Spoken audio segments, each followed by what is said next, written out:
Someone just paid Trump a visit. Poland. And when you have guests, you got to break out the fine china. Or if you're the president, the jets.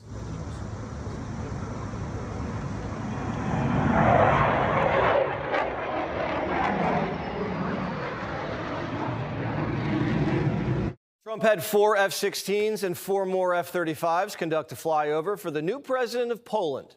The F-16s were to honor a Polish pilot who just died during an air show. The F-35s were more of a test drive, since Poland just signed a $2 billion contract to buy 20 of them. After the flyover, they hit up the gift shop for signed MAGA hats. The 4 more years hats flying off the shelves. This comes 2 weeks after Trump had Zelensky and the European allies in the Oval in a show of diplomatic force. The stakes are high. There was another show of force across the globe. In Beijing, Xi had some friends over for dinner. Putin and Little Rocket Man got the red carpet treatment. Modi from India was there. He hadn't been to China in 7 years, but wasn't ready to march in the parade. Xi, Vlad, and Kim wanted a little alone time. They got caught on a hot mic, and it was a little weird. In the past, people rarely lived longer than 70 years. But today, they say that at 70, you are still a child. Human organs can be continuously transplanted. The longer you live, the younger you become, and can even achieve immortality. Just 2 dictators fantasizing about immortality. If you ever wondered what they talked about when they didn't think people were listening, that's it. Trump wasn't there, but he sent Xi a message. Please give my warmest regards to Vladimir Putin and Kim Jong-un as you conspire against the United States of America. The Chinese leader also showed off his toys. He took Vlad and Kim to the military parade, gave them a look-see at his nuclear triad. And they even laid eyes on his robot wolves and underwater drones. CNN was downright giddy. We're watching live pictures tonight. Right now, a massive parade underway in Beijing as the Chinese President Xi Jinping is showing off his country's arsenal and military might to the world. This is a message of strength. This is a message of victory. After all, they are commemorating the 80th anniversary of the surrender of Japan. This is a demonstration to China and the world that China is strong, it can protect itself. Oh, CNN lavished more praise on China's military parade than Trump's. Remember? We don't need a military parade. We don't need to spend millions or maybe hundreds of millions of dollars to do that. But we want to do it because he has to feed his inner image monster. CNN won't celebrate our military, but they're celebrating China's victory over Japan. It wasn't China that made the Japanese surrender in World War II. It was us. Japan colonized large swaths of China: Manchuria, Inner Mongolia, Taiwan, Hong Kong. Mao won a few small battles, but it was the U.S. military that decimated the Japanese empire in the Pacific theater and forced their surrender with atomic bombs, too. We basically liberated their country. Have the Chinese said thank you? I thought it was a beautiful ceremony. I thought it was very, very impressive. But I understood the reason they were doing it, and they were hoping I was watching, and I was watching. President Xi's a friend of mine, but I thought that the United States should have been mentioned last night during that speech because we helped China. Thank yous go a long way, especially if you want to do business, and especially if you want to do business with Trump. Trump's not too happy with India either. Modi shouldn't be cozying up with the Chinese. India is a democracy, an ally, and a key player to counter China. But they've been buying sanctioned oil from Russia on the black market.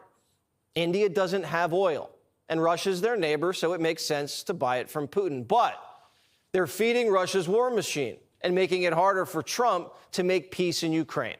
So we hit the Indians with tariffs. But we've got to give them a new source of energy. The Mideast owes us after we bombed Iran and gave them AI. So they should sell oil to Modi to wean them off Vlad's teat. Vlad lost his customers in Europe. Now America is selling energy to the French and Germans. So Putin's putting down a big old pipeline to China. It's supposed to be finished next decade and supply 15% of China's energy. Russia and China are growing closer. Someone might have to bomb that pipeline like Nord Stream. Trump's not thrilled with Pooty Poot. I have no message to President Putin. He knows where I stand, and he'll make a decision one way or the other. Whatever his decision is, we'll either be happy about it or unhappy. And if we're unhappy about it, you'll see things happen. Now, the media says Trump hasn't done enough. The president said, I'm just getting started. You've expressed many times your frustration and disappointment with Putin, but there's no action since you took your office. Don't you worry that? How do you know there's no action? But really? Don't you worry? Wait. Who are you with? I'm with Polish radio. Okay. How do you know there's no action? Would you say that putting secondary sanctions on India, the largest purchaser outside of China, they're almost equal, would you say there was no action? That cost hundreds of billions of dollars to Russia. You call that no action? And I haven't done phase 2 yet or phase 3. But when you say there's no action, I think you ought to get yourself a new job. Now, if Putin blows off and drags out the Zelensky meeting and keeps escalating the war in Ukraine, Trump doesn't have a choice but to ramp up sanctions and tariffs, and he might have to turn the Europeans loose and add more firepower. Hopefully it doesn't come to that. The China trade deal, that's the white whale. If he captures it, it puts Xi in check, and India falls back into our lap, and we can do business with Modi. Remember, that's where Apple's setting up shop. Trump's already stopped wars in Asia, Africa, and the Mideast. He's just embarrassed that every time a world leader comes by to sign a peace deal in a Democrat city, they have to dodge bullets. They are against preventing crime. They are fighting us. I want to go into Chicago, and I have this incompetent governor that doesn't want us. Do you know that this weekend 72 people were shot in Chicago? I'm embarrassed to say it in front of the president of Poland. Chicago looks like Baghdad. And Trump's trying to save lives at home, just like he is overseas. Ribs won't call him and admit he needs help. Lightfoot, remember her? She's back. And she says, what warfare? Here comes the lawfare. If he comes to Chicago, he's going to be in court. And he's going to be sued by the state, he's going to be sued by the city, and I believe that there will be private interests that also sue him. This is not about violent crime, and I don't think we should pretend that this manufactured crisis and his attempt to provoke people in Chicago is legitimate exercise of power. It is not. There's nothing manufactured about 57 shot. I bet if the Guard were there, there wouldn't be so many holes in bodies. After Mayor Johnson blamed guns and Republicans, an alderman said, the joke's on you. I'm actually quite surprised he didn't blame the Confederacy, Richard Nixon, or colonialism for why we have all the problems in the city of Chicago, because those are also his go-tos.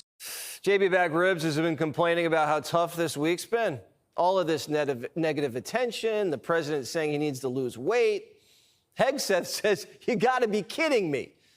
It's been a tough 10 days for the governor. What about the people that live in Chicago? What about the folks that live with unending violence right in their backyard, with an incompetent government and mayor and governor who are unwilling to provide just basic security? So I don't feel bad for Governor Pritzker. He should be welcoming support. Now, the Democrats have been saying Donald Trump is only targeting blue states. Why doesn't he send the Guard to red states? Well, he is. I could do that with Chicago. We could do that with New York. We could do it with Los Angeles. So we're making a determination now. Do we go to Chicago, or do we go to a place like New Orleans, where we have a great governor, Jeff Landry, who wants us to come in and straighten out a very nice section of this country that's become quite tough, quite bad. The mayor of D.C. didn't want the Guard at first, too.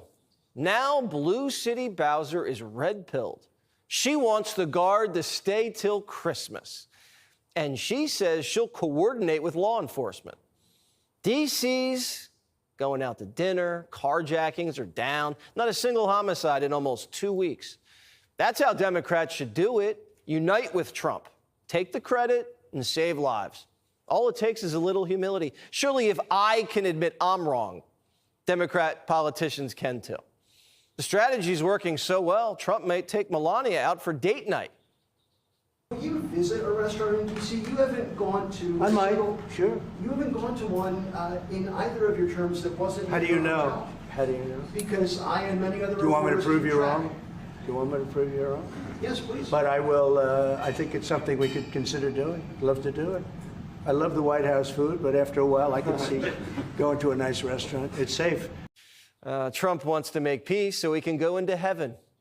Doesn't matter where it is, Chicago, Ukraine, D.C. He just wants people to live.